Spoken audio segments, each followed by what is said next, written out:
Kenan Trebincevic was born in a town called Refugee in 1980 to a Bosnian Muslim family who was exiled in the Balkan War.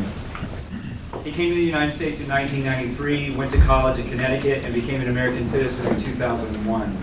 He works as a physical therapist in Greenwich Village and lives in Astoria, Queens, amid 10,000 other former Yugoslavians. His work has appeared in the New York Times Magazine, the Wall Street Journal, New York Times op-ed page, the International Herald Tribune, Salon.com, on American Public Radio, and in the Best American Travel Writing Anthology 2012. His memoir, The Bosnia List, co-authored with Jewish journalist Susan Shapiro, was published by Penguin in February 2014. We'll have books for sale after the event, and I believe the author is willing to sign them for you. I get a lot of books from publishers who want me to adopt their text for my English classes. Most of them sit on my bookshelves until I move, and then I give them away. But there was something about Kenan Trebincevic's memoir that drew me. Perhaps it was the picture of the little boy in the karate gi on the cover. I also remember reading in the pages of The Nation about the atrocities being committed in Bosnia in the early 90s, was appalled to learn of the rape camps that the Serbian government had created. But soon that conflict faded away as it was replaced by daily living and by too many other atrocities in too many other places. Confronted with Kenan Trebincevic's book, I realized that I knew very little about that war. And so I read to learn. However, I found myself moved by the story of this family, his intrepid mother, his peaceful and beloved father, only wishing to keep the family unit together to survive. I was moved by Kenan and his brother's story of success in the U.S., about his parents' selfless sacrifices to make sure they had safe places to live, enough to eat, clean clothes to wear, and were educated. I knew that many of my students or their parents or their grandparents had similar stories of struggle and success in this country. I was also moved to read about those brothers' desire to bring their father back to his homeland so that he could see his town again and be with his friends who he had been separated from. The Bosnia List is a story of survival, but it's also a story of return, of pride and brotherhood. It shows that there are other ways to triumph over your enemies than to kill them or torture them. You can refuse to be like them. You can live a better life than them. The Bosnia List is an amazing memoir, and I'm very pleased to introduce its author, Kenan Trebincevic. So in my memoir, I admit that I hold grudges. When I was 12 years old, my favorite karate coach, Pero, came to my home with an AK-47 shouting, "You have 1 hour to leave or be killed," before he took my dad and older brother out into a concentration camp. This was the spring of 1992. My mother, Adisa, was a pretty red-headed neatnik who worked at a local clothing company. She was an office manager. My father, Keka, pictured in the second picture, first from the left, was a popular sports trainer, the unofficial mayor of our town. We were shocked when our Christian Serb classmates and friends and neighbors turned on us overnight and all of a sudden wanted us dead just because we were Muslim. My name is Kenan Trebincevic. I was born in 1980 in an Eastern European town called Brčko. My family was exiled in the Balkan War and came to the United States in 1993 when I was 13. In 2001, I became an American citizen and received my degree in physical therapy at the University of Hartford in Connecticut. Right now I live in Astoria, Queens, where I consider myself a regular guy more into soccer and Seinfeld reruns than a bloodthirsty revenge. Yet the minute I decide to visit my former home, I have eventual fantasies of confronting old neighbors and friends who betrayed us. A memoir, The Bosnia List, which came out last February 2014, chronicles my family's escape from the ethnic cleansing campaign that swept the former Yugoslavia. After 2 decades in America, my father desperately wanted to visit Brčko again, so my brother and I agreed to take him. Vacation for a normal 30-year-old single American guy at the time meant partying and romance. However, this time, I wrote a list of 12 items and included people I wanted to avenge. I was still angry over what our coach Pero did to us. So top of my list was to stand at Pero's grave to see if he was really dead. Last time I ran into Pero, he was laughing at me, pointing his finger, holding his rifle. But soon after, I learned that he was shot to death by one of his own The fight was over a girl. And he was 30, the same age I was when I returned to Bosnia. So this picture was taken in 1990, the day I received my blue karate belt. And Coach Pero, I was 10 years old, and Coach Pero was standing above me, behind me, with his arms draped around my shoulders. And then fast forward 3 years later, that's Coach Pero's grave in the Christian Serb cemetery. I took many pictures of his grave from different angles. However, this one I found most intriguing because in the back you can see the two cranes sticking out, pointing into the sky. And those two cranes are located in the old concentration camp. Actually, it used to be a shipping yard where boats used to come deliver merchandise. And that's a place to which he took his prisoners and killed them. And Pero didn't end up too far from the place himself. While there, I kept reliving the horrible year when we were the last Bosniak Muslim family in town trying to escape. We were kicked off buses at checkpoints and had guns pointed at us. And every time we went back to our apartment, our barren apartment, because it was getting emptier each time we went back, we were tormented by neighbors. The first time I made a bread run, bullet nicked my left eyebrow. And then the same day I bumped into my old teacher, Milutin, my first grade teacher, who shoved his rifle barrel against my head.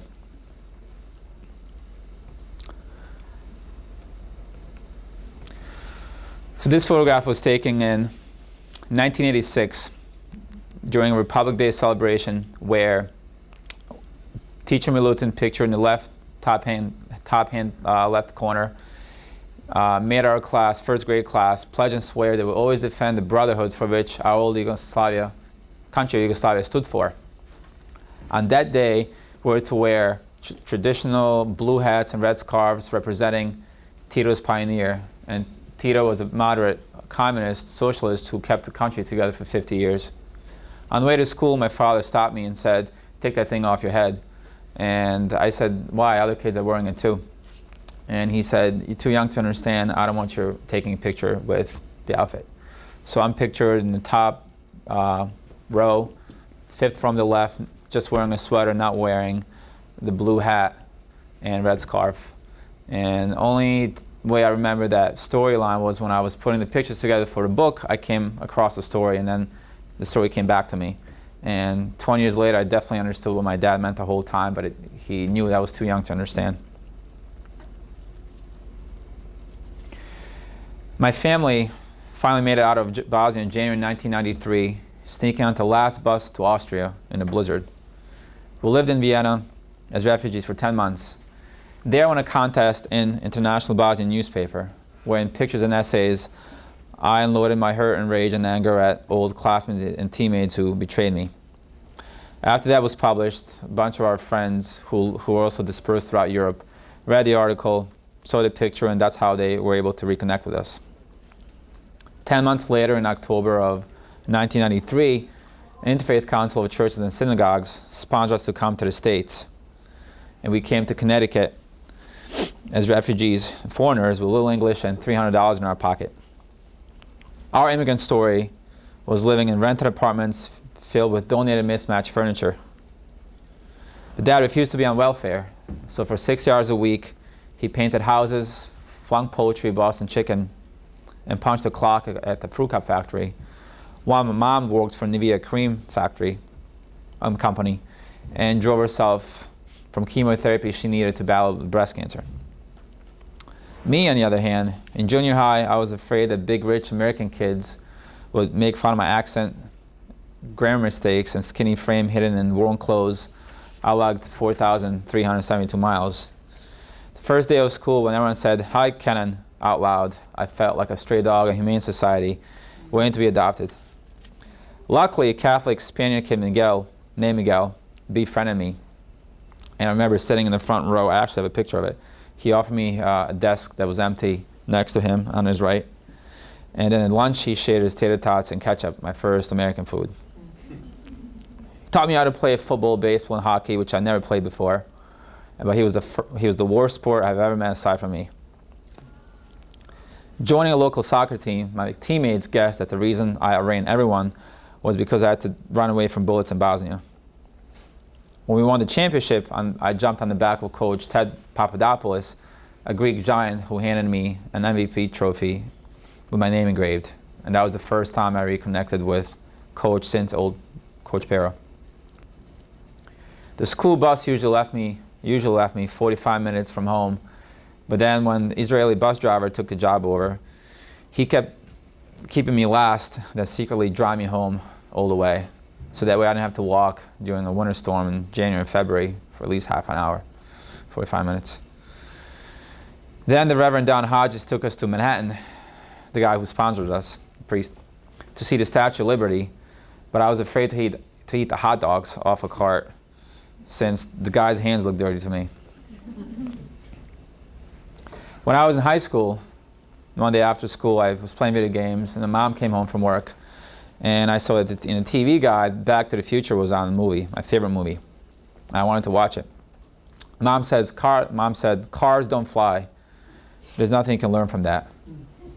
She insisted watching her favorite movies that was on, called Schindler's List. I couldn't believe it because I told them, like, that's another genocide movie. I don't want to watch it. I watched it so many times with you.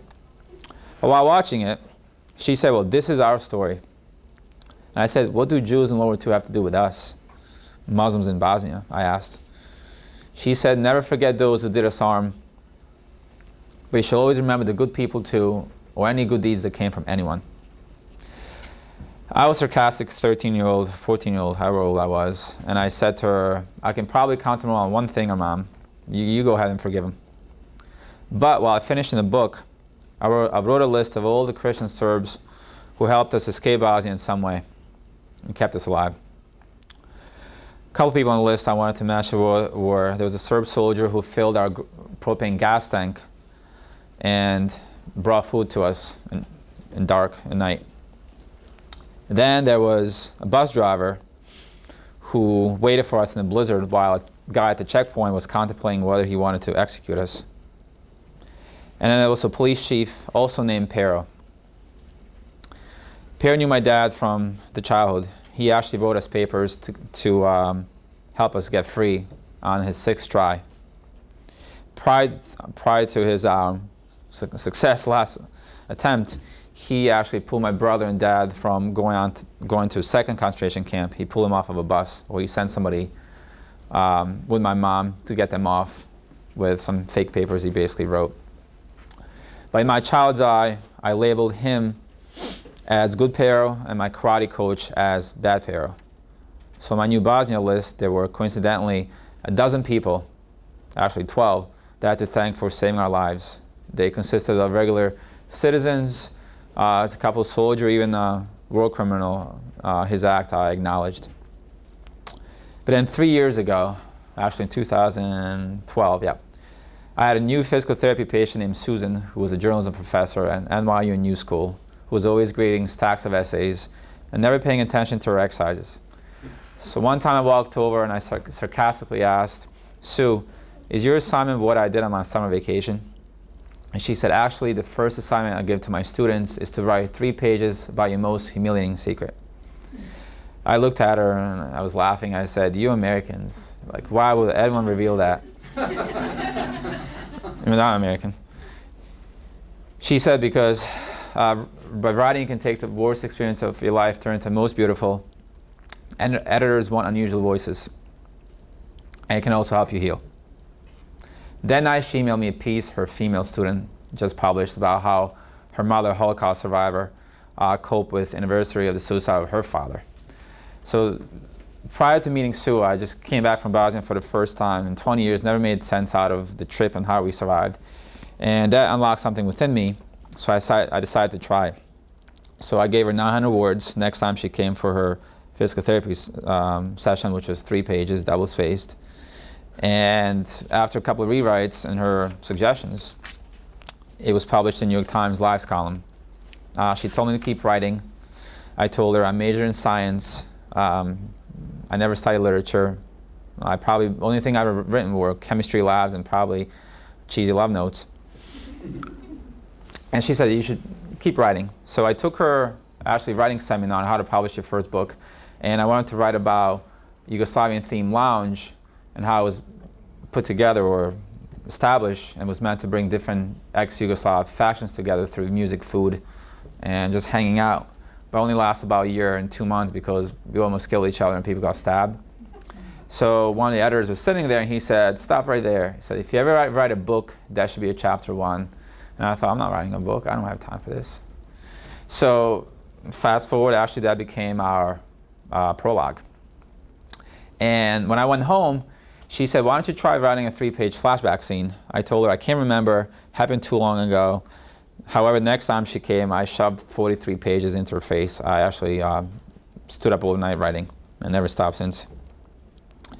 After my Penguin book editor, or our Penguin book editor, read our proposal, she said, man, I admire your ability to hold grudges for so long.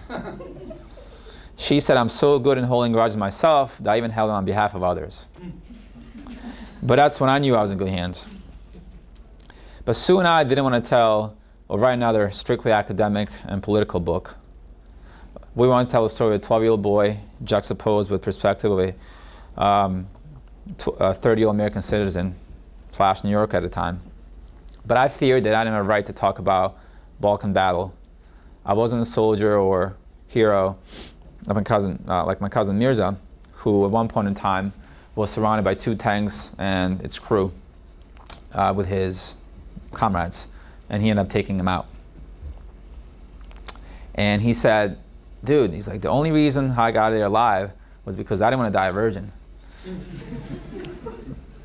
But when he read my book, he said that was the first time in 20 years that he felt like a winner. He said, you're too young to understand now, but you're doing so much for the others that you're going to do more with this book than I've actually done with the rifle. So I'd like to thank all of you today for listening. Come here, listen to my story. I'm a person who probably still holds grudges, and resentment probably will never disappear. Yet by reliving what happened to me, revisiting my homeland, reconnecting with my past, my heritage, I started to see my past with a different set of eyes. I'll always be proud to be Bosnian. I enjoy my double identity and privilege to also feel an American. And after writing the book, I began finally to feel more lucky than bitter about my past experiences. Mom always wanted me to write. Mom always wanted to document the story herself to preserve the memory so we can pass down to generations. But while at first by writing this story, it was a personal agenda, something I wanted to keep for myself, it became a moral obligation to tell the story and give voice to younger generation and all those people who are persecuted because of religion, ethnicity, and nationality. While in high school, my mom told me, would you please stop bouncing a basketball for once and read a book? And I guess she'll be happy to learn that I've written our story, or our people's story, and dedicated to her. So I wanted to open up the floor to questions and answers, Q&A, because I know some of you have read the book. I find that more interesting than just reading a passage from the book, which will probably make some of you guys fall asleep. So.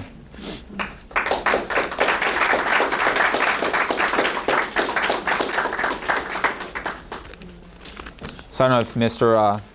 Tolbert wants to start. Sure.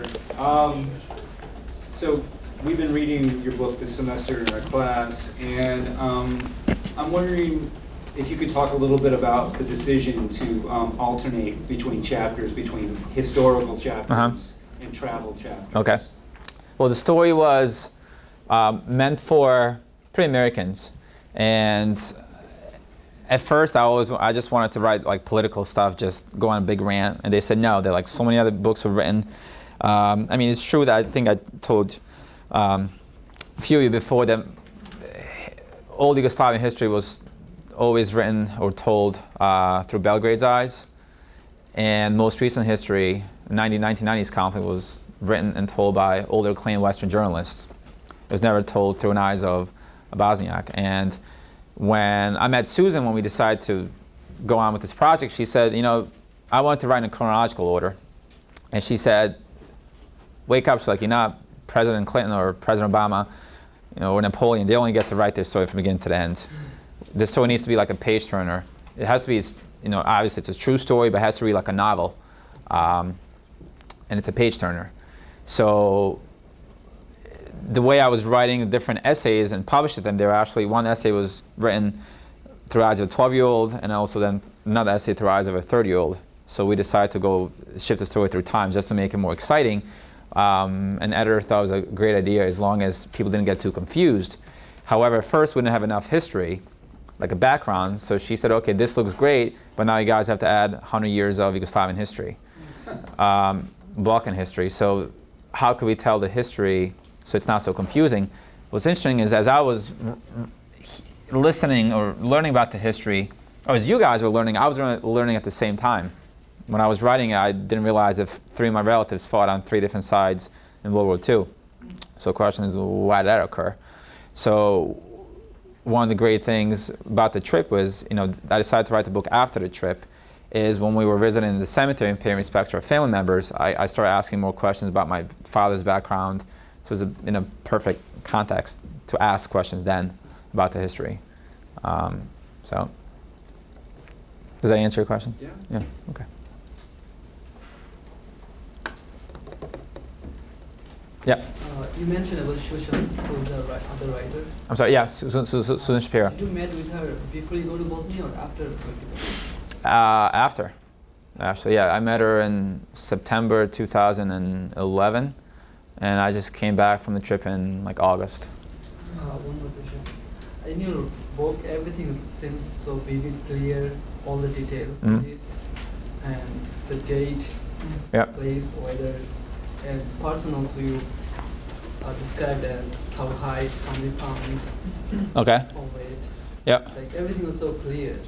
Like I'm a little curious how you were able to remember. Dates, for example, every year there is, going first about the dates, any like historical stuff that happened in 1800s or 19s, we can back that up by, bibliographies, or you can go on the internet or read certain books. But everything from 1990 on, like if we go on, like I'm on Facebook, so ever since Facebook came out, there's like a huge Bosnian community, and everyone always commemorates something every year. On this date, this is what happened. Even like yesterday, something happened. So it's kind of embedded into your head, like we knew the dates. Like for example, in the book when I'm going to my aunt's house, when we're thrown out of the apartment, we know. I mean, I asked my brother. He knows the day he was taken to concentration camp. If you go online, there's actually the little passage from about the town, the village that we were kept, when people were men over age of 18 and over were taken. So we were able to check that basically. The weight, it was probably my biggest was a guess. I do have some like minor health records with poundage, and they're probably a little earlier than the actual dates. And then I would just add a couple pounds because I'm a little older, or if I was emaciated because we were starving at a certain point in time, I lost weight. So when it comes to who was weighing what, we guessed based on some of the records we had, like birth certificate and stuff like that. Thank you. Yep. Yep. Do you have any plans as of right now to return? Or not return, but Go back? visit again? I like to go next couple summers. I can't go this summer. I was gonna go this last summer, but then I'm going to World Cup, and that was more important than. Yeah. So yeah, I can always go to Bosnia. How often I go to World Cup? So I like to go next. It would be interesting to go next year because the book came out there in August 2014. It was translated, and they made a big splash in the town. While one side was really happy because it gets to tell their story, especially to the Western world. The other side was a little angry, and some people I heard were concerned because they were wondering if they were in the book. So through a lot of interviews that were given to Bosnian agencies, I mentioned some of the names of some of the people that have done hard, harm in the town, who are still walking around the town, who haven't faced justice. So I just kind of through interviews make them a little worry that people didn't forget. So that's a little fulfilling, actually. Yeah. Do you know they still make the students in the schools there on their stars?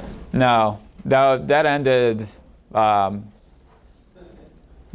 by 1990, 1991, before right when Yugoslavia separated into 6 separate nations, independent nations, yeah, one by one. Some schools are segregated, some aren't. They teach like now like 3 different histories just to make everyone happy. So, yep. When you, after all this experience, when you left for Bosnia, and did you get to meet the people who betrayed you? And how was that experience for you? Let's see, who did I? My brother, I knew 2 of my friends didn't live there anymore, the old friends, because I found out. One of them had, and I was hoping to run into him, but my brother was like a Secret Service. I couldn't even go to the bathroom without him asking, where are you going, what are you doing? Because he thought I was going to do something bad. Ran into next door neighbor who stole from my mother, and I wanted to confront her, but she, one of the things that disarmed me was her grandchild who was there with her daughter, and her daughter wasn't there during the war, so I couldn't really just start like bashing her in front of her because she'd be really confused, like, why am I doing it? Plus I walked into their own home. And then she just started going on this big rant explaining how, she defended herself. Oh, look what those monsters have done to you. Poor Adisa, my mom, like she died, and she said, I never stole anything from you. Whatever I had from you, your mom gave it to me to hold on until you guys came back. So she went on this like really defense. I think she was a little confused why I was visiting her, but then realized what she was doing. She was rewriting history in her own way. She might have showed remorse of what had happened, but she didn't apologize. And I think she thought that I was too young to forget and not remember, but I remember everything. And just by seeing that, they are suffering there, like she doesn't even like her own people that moved in. They thought they're gonna have a better life without us, but there's like a big economic deprivation, and she doesn't like her old neighbors. She doesn't like her new neighbors. She misses her old neighbors. So that it was a justification for me that they're having a rough time. They have to live in the dump they created. So I just listened to her and rolled my eyes, but she didn't see it. Oh, and also there was another, my mom's coworker who left us at the checkpoint to get killed, and he didn't want to help us. I mentioned in the book. And he came over pretending like nothing happened, like trying to shake my dad's hand. My dad was confused. He didn't remember who he was, so he shook his hand.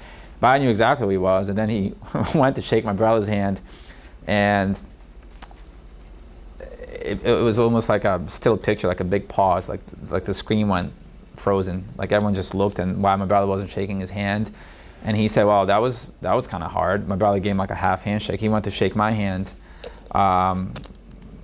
but I didn't extend mine. And then he walked away saying something, and I almost like flipped out. My brother actually picked me up and dragged me across the street, so I didn't get arrested, because right in front of the police station. So there's a lot of that. People come over and they'll ask, well, we've been for 20 years, why haven't you been back? So they deny that genocide has ever happened, or they blame the politicians. They're like, oh, look what they've done to us.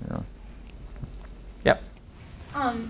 Just wanted to ask a question about your life when you came here, because in my class, an Intro to Lit class, we read just the prologue of your book, and hopefully some of my students are here.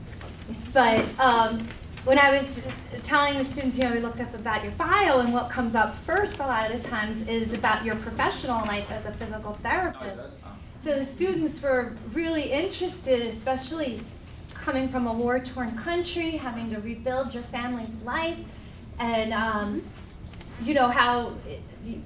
how were you able to do that? If you could speak just a little bit about your educational journey when you came here. Yeah, I think having a close-knit family and people with different backgrounds, like close mentors, especially, it all started from teachers in 8th grade. They were really kind to me, supportive, and sensitive of my past. I was lucky to go attend Connecticut middle school and high school, like a middle class, upper class neighborhood area. So all the kids were really extremely helpful. I was never like picked on, made fun of. Teachers would call home and ask if I needed anything. They would stop me in the hallway. So I started like trusting again. And my parents always said, my mom always said, we're gonna come to this country to become nobodies so you boys can become somebodies. So I just think having a multi-ethnic community, or I guess multi-religious community, people with different backgrounds, aiding us was the only reason my brother and I overcame persecution, displacement, and like poverty. And I was always like, there's nothing wrong sticking with your own group. I just didn't end up hanging out with any Bosnians in Connecticut. There weren't any in the area where I was in, so I was mostly hanging out with American kids. I never had any ESL classes, so I learned English just playing sports. And I think my life began to continue in college.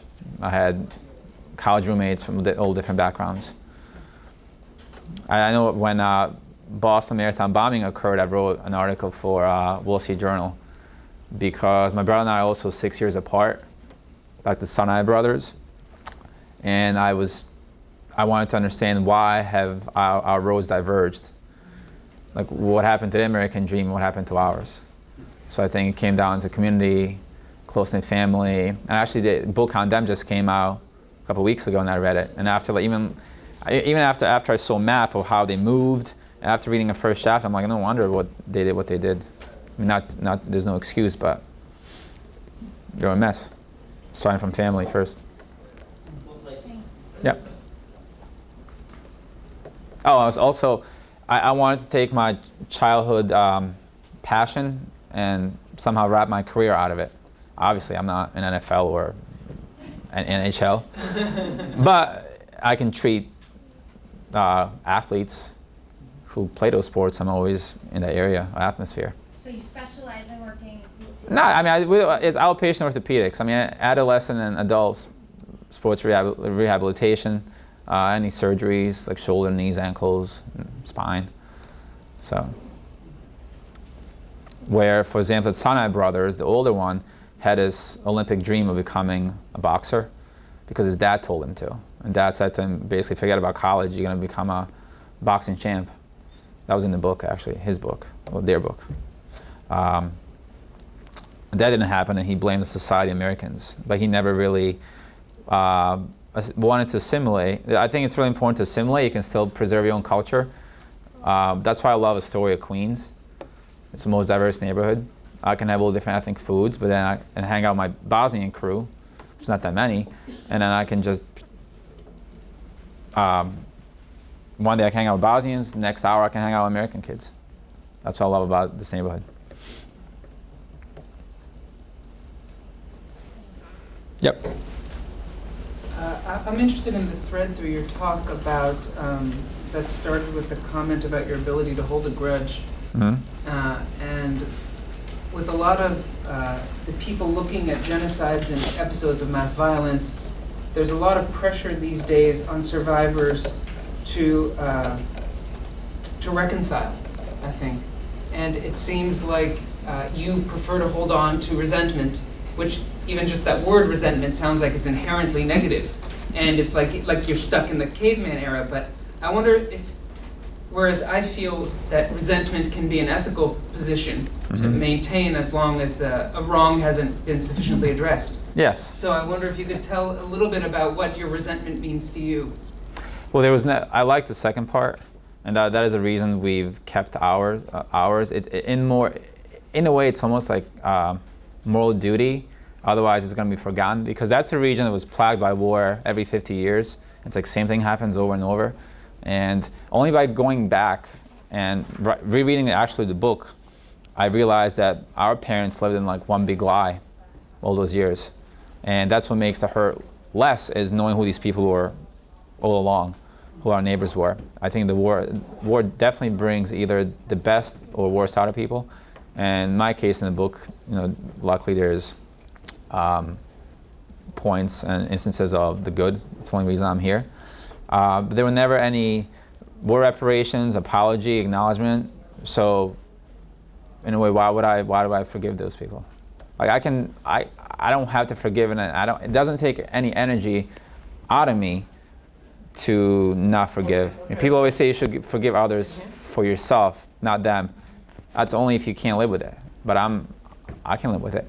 When I talk about it, resentment does come out. It's also because the way a war ended. You know, you just imagine if Nazis, for example, you know, if the Allies didn't free up the camps and liberate Europe, if Europe was kept the way it was in 1945, people would feel resentful instead of gracious and thankful and feel a sense of victory. There's no really sense of victory, nobody won. So there's pretty much like stalemate in 1995. The only difference today is they're not fighting, but everything has remained the same. There's still hatred, and people that are suffering is the younger generation. The problem is they have the parents who are infiltrating all the hate into them, and that starts from schools.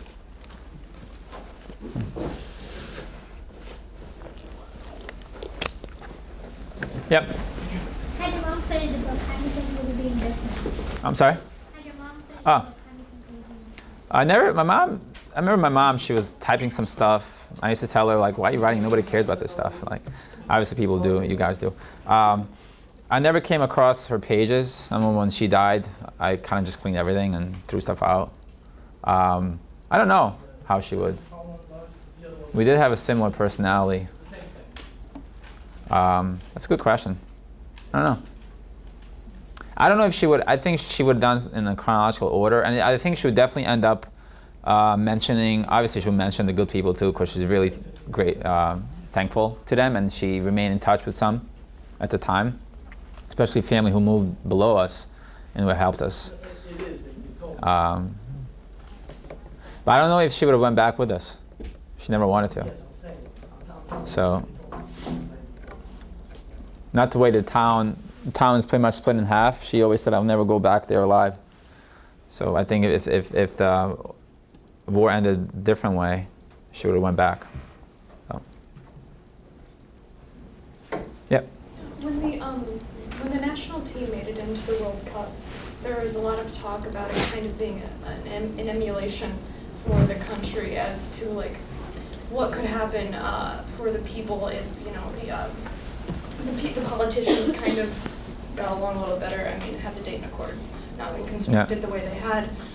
So I was wondering if you have any thoughts in regards to that, because there are a number of articles written kind of going both ways, like, oh, it means nothing, it's just a sports team, or oh no, sports can indeed mean a lot for the country, not like, it's going to directly affect anyone, but rather it would be able to kind of exist as some sort of hope. Well, that was only the positive thing that came out of a country. They've done for the country more than the politicians on all three sides have in 2 decades. And anytime you think of Bosnia, you think of, oh, genocide, rape, war. But for those 3 months, you think of Bosnia, you saw them on ESPN, I went down to watch them. And being able to relate, and all the young kids or anyone in their 20s, I would say, can relate to those guys because they've all been refugees, like me, and I think they're ambassadors to the country. They can bring a lot. However, even selection process and coaching, that's always an issue too, and very corrupt on who's the team doctor, who's assistant. They will have to have 3 different sides be part of the team. Not so much play, but more in the federation. So it was supposed to bring the whole country back together. Everyone watched, but of course, some sides were very anti Bosnia in that sense because they didn't want to unify multi-ethnic Bosnia. But even those who didn't want them to win, I read stories where people did feel some sense of pride because someone is thinking about them or they're part of something.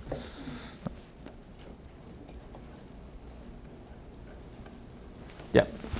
How are different ethnic minorities in Bosnia treated today, different religious communities? How are they today there? Well, if you go into bigger cities, it depends what part of the country you're in. The country is really split into 2 parts. One part is majority Muslim Catholic, other part is Christian. So, the war was never really about religion. It was used as a marker to separate people into different groups and turn them against each other. Post-war, people have become more religious, I think, out of spite, and also to over-identified, and not feel like they've lost. They lost their family. They didn't want to lose sense of self. So that's the only thing they have left. If you go to smaller areas, it's a different story. They're more they're not as multi-ethnic. If you go to Sarajevo, everyone feels like comfortable. It's a capital. But once you start going to hills, you get recognized as someone who doesn't belong there. So, and then of course that's going to affect your living situation, jobs, education. You're not going to get a job. I mean, there's already like 45% employment. So if you go into a part that I wouldn't be welcomed, there's no way I would probably get a job. So, and if you want a job, you have to be affiliated with, bigger chances if you get affiliated with like a political party. And in a country with 3.9 million, there are about like over 12 now political parties.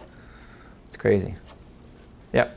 I'm wondering, how does everybody know everybody's ethnicity? Can you tell by the face? Can you tell by the way they're dressed? Can you tell by the name? Names. First names, last names. So your name is a My first Muslim name is like, yeah, Muslim name, yeah. Okay. And it has, like Turkish origin, I guess. So, what am I doing? Sorry. Yeah, you can tell. Name. But it's interesting, as you get older, you also learn to tell different features. Because that was one of the ways, keeps you alive is you start to like, I remember when I was 12, I could tell who's who in a way. Not that everyone looks drastically different, but you can tell. But I remember there's a moment in the memoir where I think a man warns you and your mother when you're out because he thinks you're Serbian. Yeah, because he thought we were Serbs because we stay there. Right. Because we were just jaywalking, like nothing's happening. But he warned us to leave because they probably thought, we probably got rid of all of them in town. So, but if you look suspicious and scared, like if my brother was walking down the street, they would have said, "Where's your uniform? What are you doing? You look like you're 18." But he was hiding. Like I know, obviously you know this by now, I live in Astoria, so when I walk down the street, I can tell from half a mile away who's from the Balkans. Just the facial features, the height. Like the other day, I was my brother, and I'm like, oh, that's like one of ours. But then in one of the cafes, there was one of the girls was sitting there, one of the guys, and I said, oh, they're probably Serbian, you can tell. And they were, when they started talking, I hear the accent. But if you're in Bosnia, it's a little more difficult. If you try hard, you can tell, but not so much. Well, I know there's pizza here, and there's also books to sell. I'm sure that Kenan would be happy to sign copies of your books for those of you that already have them.